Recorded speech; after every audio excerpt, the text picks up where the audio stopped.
بسم الله الرحمن الرحيم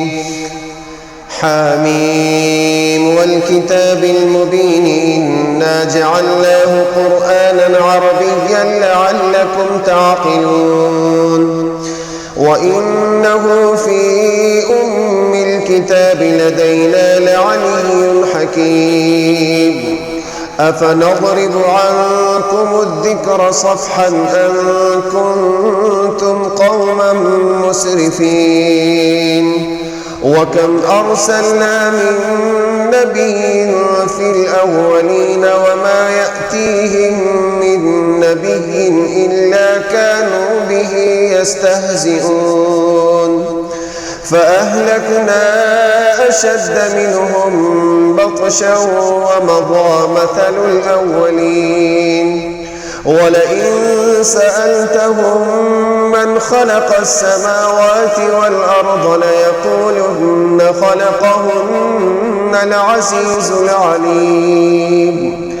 الذي جعل لكم الأرض مهدا وجعل لكم فيها سبلا لعلكم تهتدون والذي نزل من السماء ماء بقدر فأنشرنا به بلدة ميتا كذلك تخرجون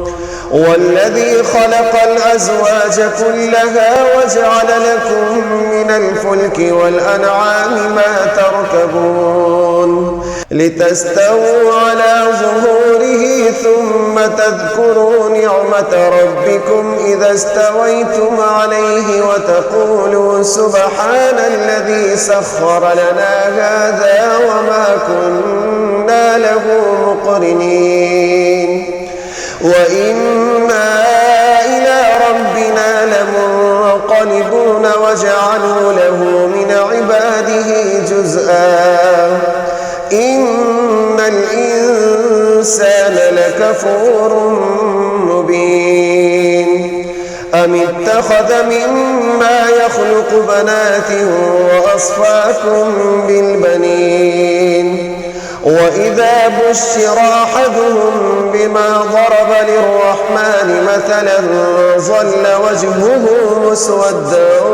وهو كظيم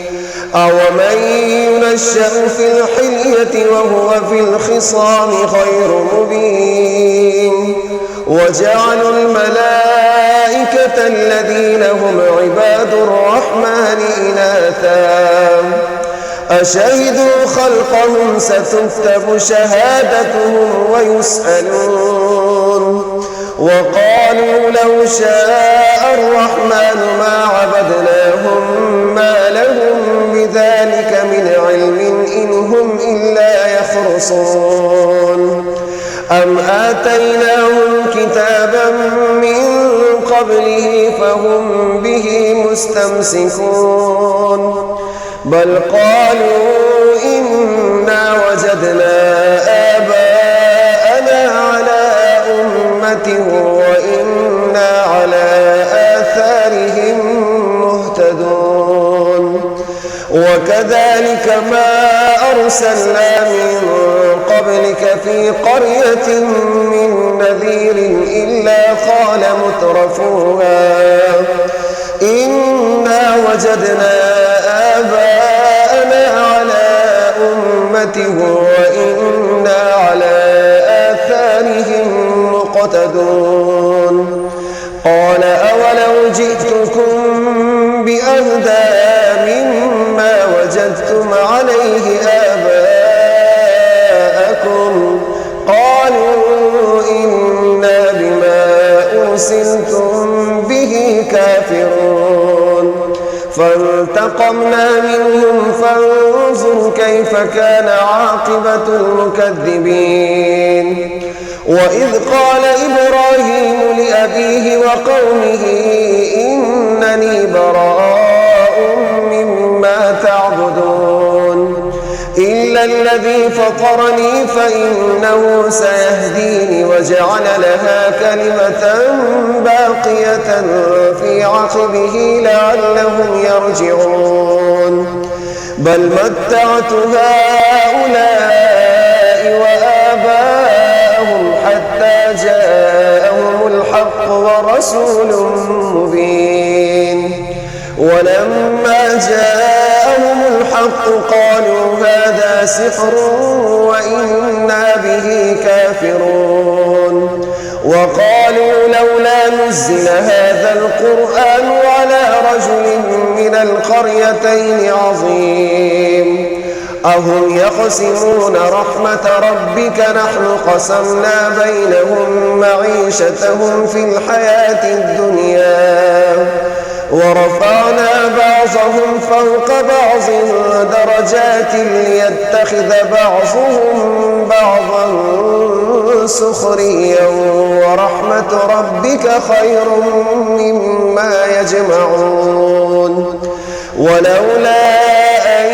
يكون الناس أمة واحدة لجعلنا لمن يكفر بالرحمن لبيوتهم سقفا من فضة ومعارج عليها يظهرون ولبيوتهم أبوابا وسررا عليها يتكئون وزخرفا وإن كل ذلك لما متاع الحياة الدنيا والآخرة عند ربك للمتقين ومن يعش عن ذكر الرحمن نقيض له شيطانا فهو له قرين وإنهم ليصدونهم عن السبيل ويحسبون أنهم مهتدون حتى إذا جاءنا قال يا ليت بيني وبينك بعد المشرقين فبئس القرين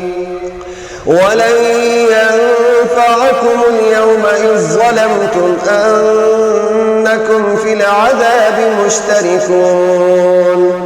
أفأنت تسمع الصم أو تهدي العمي ومن كان في ضلال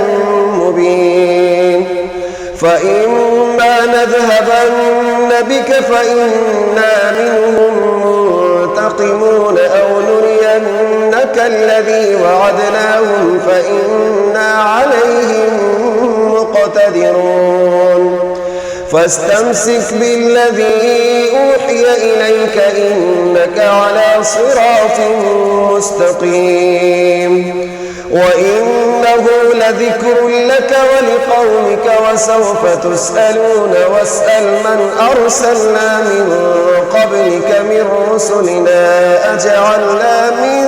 دون الرحمن آلهة يعبدون ولقد أرسلنا موسى بآياتنا إلى فرعون وملئه فقال إني رسول رب العالمين فلما جاءهم بآياتنا إذا هم منها يضحكون وما نريهم من آية إلا هي أكبر من أختها وأخذناهم بالعذاب لعلهم يرجعون وقالوا يا أيها الساحر ادع لنا ربك بما عهد عندك إننا لمهتدون فلما كشفنا عنهم العذاب إذا هم ينكثون ونادى فرعون في قومه قال يا قوم أليس لي ملك مصر وهذه الأنهار تجري من تحتي أفلا تبصرون أم أنا خير من هذا الذي هو مهين